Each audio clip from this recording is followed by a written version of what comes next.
Shalom, selamat pagi Bapak Ibu teman-teman sekalian. Apa kabar Anda hari ini?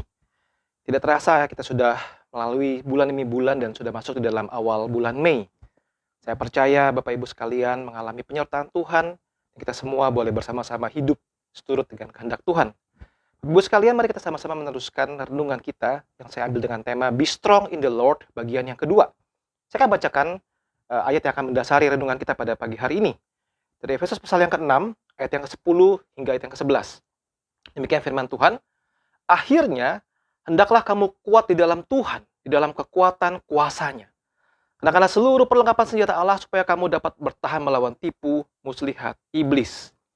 Ibu sekalian, minggu lalu kita sudah merenungkan bagian yang pertama, Be Strong in the Lord, dan saya mengajak kita merenungkan tentang mengapa kita harus be strong in the Lord. Ada dua alasan pada waktu itu saya sampaikan. Yang pertama adalah karena kita manusia lemah. Ya, kita memang cenderung ingin mengikuti keinginan daging saja. Manusia lemah. Dan yang kedua adalah karena musuh kita sangat kuat. Musuh kita sangat kuat. Seperti singa yang mengau-ngau mencari celah ingin menyerang kita. Nah, pada hari ini kita akan merenungkan lagi bagian yang berikutnya, berbicara mengenai kalau begitu be strong in the Lord, siapa yang bisa kita andalkan? Siapa yang bisa kita pegang baik-baik yang menjadi backing kita? Apakah itu uang, kekayaan menjadi backing kita? Kalau kita sedang susah mengalami masalah apapun, kita tenang kalau kita punya backingan dari sisi uang. Apakah itu teknologi yang sangat canggih? Sudah tahu sekarang teknologi begitu hebat, luar biasa, dan sometimes kalau kita di dalam pergumulan-pergumulan hidup merasa ada ketenangan di dalam semua jenis macam teknologi yang sangat canggih, ataukah dari sisi knowledge? Kalau kita orang yang sangat knowledge, penuh dengan pengetahuan dan begitu pintar, dan jadi sebuah backingan buat kita. Ataukah orang lain yang berkuasa? Orang lain yang kaya raya atau yang kuat. Saudara, itu semua bisa menjadi dasar-dasar backingan kita. Misalnya ya, ada dua pihak bertikai. Pihak yang pertama punya backingan adalah mayor. Pihak yang kedua backingannya adalah letnan kolonel. Jelas-jelas yang mayor kalah dengan yang letkol secara struktural. Lanjut terus-terus sampai kepada letjen dan jenderal. Tidak ada habis-habisnya. Tapi mereka semua, itu semua adalah manusia biasa atau ciptaan Tuhan biasa yang bisa lenyap, bisa mati, bisa meninggalkan kita. Bisa gagal. Sanggupkah mereka semua memiliki kemampuan 100% melawan musuh utama kita, yaitu iblis? Kita akan renungkan pada saat ini. Saudara-saudara, Paulus berkata, be strong in the Lord, di dalam kekuatan kuasanya. Dalam kekuatan kuasanya. Saya bacakan ulang Efesus 1 ayat 18-22 yang sudah saya bacakan minggu lalu. Di sini dikatakan di sini, saya bacakan ayat yang ke-19. Dan betapa hebat kuasanya bagi kita yang percaya sesuai dengan kekuatan kuasanya yang dikerjakannya di dalam Kristus dengan membangkitkan dia dari antara orang mati dan mendudukan dia di sebelah kanannya di surga. Jauh lebih tinggi dari segala pemerintah dan penguasa dan kekuasaan dan kerajaan dan tiap-tiap nama yang dapat disebut. Bukan hanya di dunia ini saja, melainkan juga di dunia yang akan datang. Dan segala sesuatu telah diletakkan di bawah kaki Kristus dan dia telah diberikannya kepada jemaat sebagai kepala dari segala yang ada. Ada dua hal penting dari ayat tadi adalah berbicara mengenai kuasa kebangkitan Kristus. Yang kedua adalah kuasa kenaikan Kristus. Kita akan bahas yang pertama lebih dahulu pada saat ini, yaitu kuasa kebangkitan Yesus. Jadi waktu dikatakan be strong in the Lord, dalam kekuatan kuasanya, yang pertama adalah kekuatan daripada kuasa kebangkitan Kristus. Sudah lihat di dalam beberapa ayat yang saya tampilkan di sini. 1 Korintus 15 ayat 16-28. 1 Korintus 15 ayat 54-57. Ya, ini ada banyak sekali, saya bacakan yang 54-57. Ya. Dan sesudah yang dapat binasa ini mengenakan yang tidak dapat binasa, dan yang dapat mati ini mengenakan yang tidak dapat mati, maka akan genaplah firman Tuhan yang tertulis, maut telah ditelan dalam kemenangan. Hai maut, di manakah kemenanganmu? Hai maut, di manakah sengatmu? Sengat maut ialah dosa, dan kuasa dosa ialah hukum Taurat. Tapi syukur kepada Allah yang telah memberikan kepada kita kemenangan oleh Yesus Kristus, Tuhan kita. Saudara, beberapa minggu yang lalu kita baru merayakan Hari Raya Paskah. Kita merayakan kemenangan Kristus atas maut. Nah, itulah kuasa kebangkitan yang luar biasa hebat sekali. Saya mengutip ada beberapa ide dari Charles Spurgeon. Ya. Saya akan sampaikan pada Bapak Ibu sekalian. Yang pertama dia katakan gini, bahwa kuasa kebangkitan itu adalah an evidence power.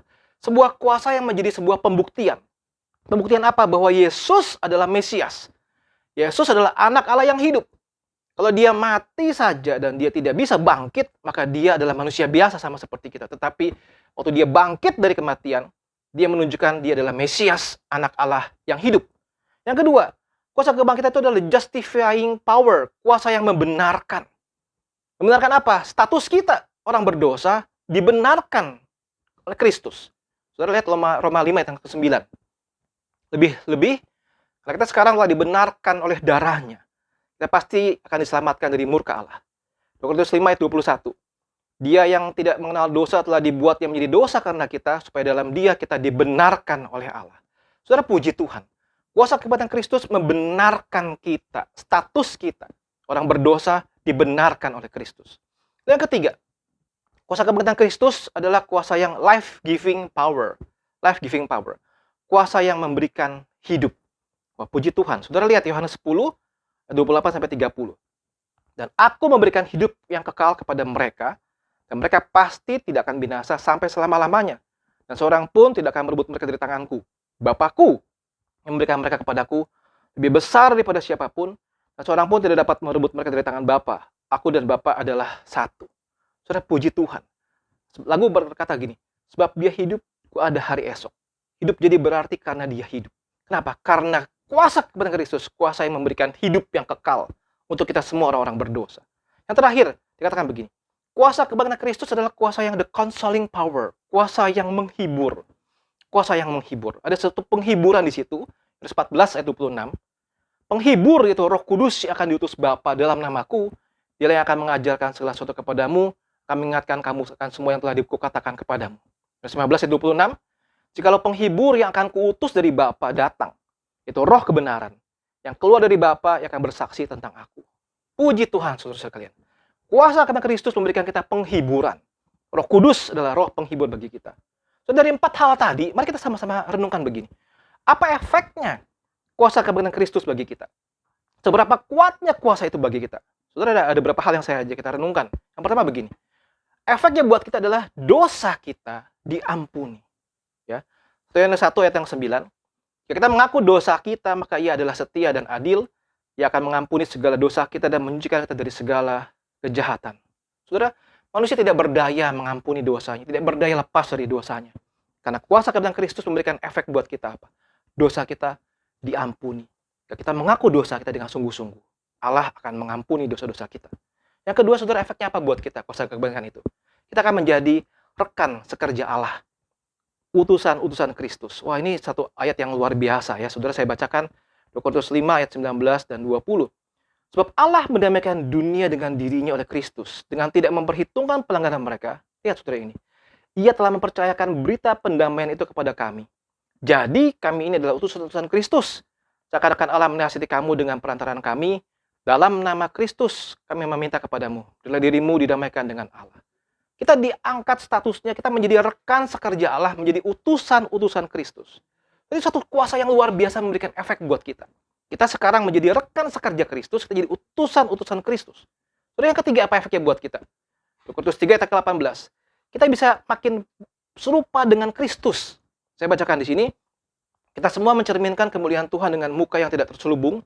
Dan karena kemuliaan itu datang dari Tuhan yang adalah roh, maka kita diubah menjadi serupa dengan gambarnya dalam kemuliaan yang semakin besar.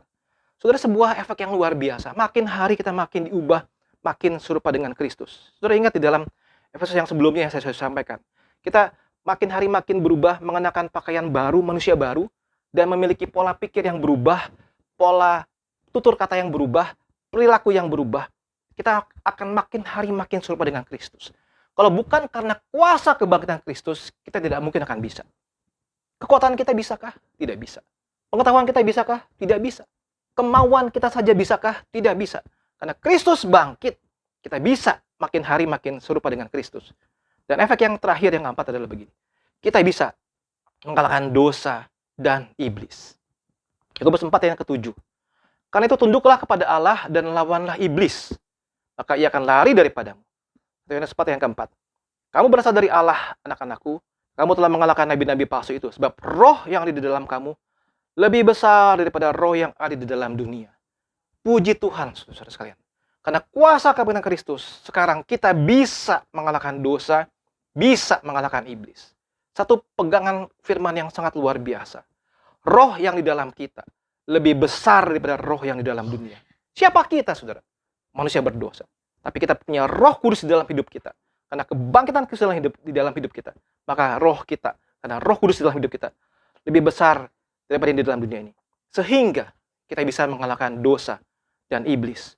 Saudara, inilah yang kita berikan renungan, memberikan kekuatan kepada kita bahwa apa? Kenakanlah seluruh perlengkapan senjata Allah. Hendaklah kuat di dalam Tuhan, dalam kekuatan kuasa-Nya.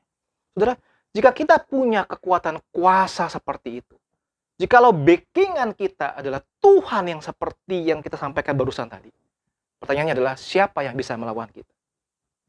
Kita tidak perlu sombong, nantang, ya, tidak perlu sombong merasa diri hebat, tetapi kita harus hidup bersyukur sekali karena ada kekuatan di dalam Tuhan. Hendaklah kamu kuat di dalam Tuhan. Be strong in the Lord. Mengapa?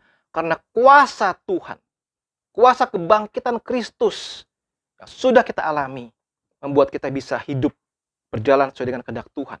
Membuat kita hidup menjadi rekan sekerja Allah. Membuat kita hidup bisa makin serupa dengan Kristus. Membuat kita bisa hidup mengalahkan dosa dan mengalahkan iblis. Bapak Ibu, saudara sekalian, hidup kita tidak mudah, pergumulan kita tidak mudah. Tetapi mari kembali kepada bagian ini. Be strong in the Lord. Bukan be strong di dalam kuasa orang lain, bukan be strong di dalam kuasa uang dan sebagainya, tetapi di dalam kekuatan kuasa Allah. Kekuatan kuasa Allah yang membangkitkan Kristus. Kekuatan kuasa Kristus yang mengalahkan maut. Dan akhirnya, sebagai orang percaya, kita memegang teguh firman Tuhan, dan kita bisa kuat di dalam Tuhan. Terus kalian, musuh kita mengerikan sekali. Terus terang saja kita tidak mungkin bisa mengalahkan secara manusia. Tidak mungkin bisa. Tetapi pegang janji Tuhan. Kita pegang firman Tuhan. Kita percaya bahwa dengan firman Tuhan, dengan kuasa Tuhan, kita bisa dimampukan mengalahkan kuasa dari iblis. Saudara-saudara, kiranya Tuhan memberkati kita dalam menjalani hidup ini yang mungkin tidak mudah. Mungkin banyak sekali pencobaan, ujian, segala macam bentuk-bentuk serangan-serangan dari iblis. Mari kita bersama-sama pegang firman Tuhan. Kita pegang janji Tuhan. Kita pegang sungguh-sungguh berdiam diri, be strong in the Lord dalam kuasa Kristus. Kuasa kebangkitan Kristus. Kiranya Tuhan memberkati kita sekalian. Amin.